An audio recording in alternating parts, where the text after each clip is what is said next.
We are back with another part of Magical Book, How to Win Friends and Influence People. A book which can impart you superpower of winning people. Imagine a world where people remember your name for good reasons, listen to your ideas with genuine interest, and want to help you achieve your goals.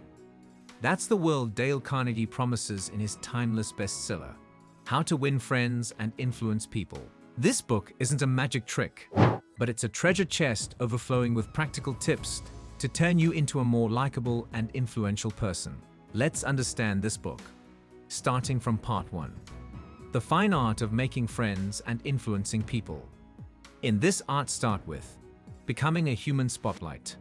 People crave attention, and the best way to give it to them is to genuinely listen. Show interest in what they have to say, remember their names, it's like music to their ears, and offer a friendly smile. Think warm and welcoming, not creepy game show host. Carnegie tells the story of a doorman, let's call him Tony, who knew everyone in his building by name. People felt valued by Tony's attention, and he became a well-respected figure in the community. Next thing in this art is the art of conversation. Be a yes man, but not really. Arguing is like playing tug of war. Nobody wins, and everyone ends up frustrated. People are naturally defensive, so instead of trying to prove them wrong, find common ground. Listen attentively, ask stimulating questions that make them think, and let them talk about themselves. Most people love to be the center of attention at a dinner party, right? So, be the host who encourages lively conversation by letting others shine. After this it comes, spark a fire in their hearts. Tap into people's desires and show them how your ideas benefit them. Carnegie shares a funny story about a wife, let's call her Alice, who was tired of her husband Bob, leaving his dirty socks everywhere. Instead of nagging, Alice started praising Bob when he actually put away a single sock. This unexpected appreciation made Bob want to do more to earn her approval. Here the art understanding concludes. Now move towards part 2, which is the 6 secrets of likability. You want to be liked and praised. Yes, of course, everyone wants. Then first secret in this is ditch the criticism monster. Constant criticism puts people on the defensive and makes them feel bad. Instead, offer honest and constructive feedback that helps them improve. Imagine your boss constantly criticizing your work. Ouch. But if they offered suggestions for improvement in a helpful way, explaining how your work can be stronger, you'd be more likely to learn and grow, right? Second is the power of appreciation. People thrive on recognition. Praise freely and genuinely, highlighting their strengths and achievements. A little appreciation goes a long way. Carnegie talks about a waiter named Michael, who received endless complaints from customers. The manager, a wise soul, started complimenting Michael's good qualities, like his friendly demeanor and attentiveness to detail. Guess what? Michael's performance improved dramatically because he felt valued and took pride in his work. Third secret is make them feel like $1,000,000. People crave a sense of importance. Show genuine interest in their dreams and goals. Remember Tony, the superstar doorman. He made everyone feel important by remembering their names and showing interest in their lives. Did Tony ask about their hobbies, their families, or their aspirations? By taking that extra step, he fostered genuine connections and became a beloved figure in his community.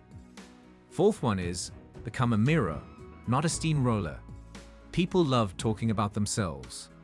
Encourage them to do so by asking open-ended questions and being an attentive listener. Reflect back on their key points to show you're paying attention. Imagine you're meeting someone new at a party. Instead of dominating the conversation with stories about yourself, ask them about their interests and actively listen. You might be surprised at the fascinating things you learn. Number 5 is talk in terms of the other person's interests. People are most interested in things that directly affect them. Connect your ideas and suggestions to their desires and goals. Imagine you're trying to convince a friend to join a gym. If you just talk about how much you love it, they might not be convinced. But if you highlight how it can help them achieve their goal of getting stronger and feeling more confident, they're more likely to consider it. Last and sixth secret is arouse in the other person and either want. People are more likely to be receptive to ideas that benefit them. Focus on the what's in it for them factor. When making a request or suggestion, explain how it will address their needs or desires. Imagine you're asking your sibling to help you with a chore. Instead of just saying, "Do the dishes," you could say, "Hey, if you help me with the dishes, we can watch that movie we both wanted to see afterwards." This makes the chore more appealing and increases the chances of them agreeing. Now let's move towards last part. Part 3. Winning people over to your way of thinking without starting a war. Arguments are like losers. Avoid them. Arguing rarely changes minds and often creates resentment.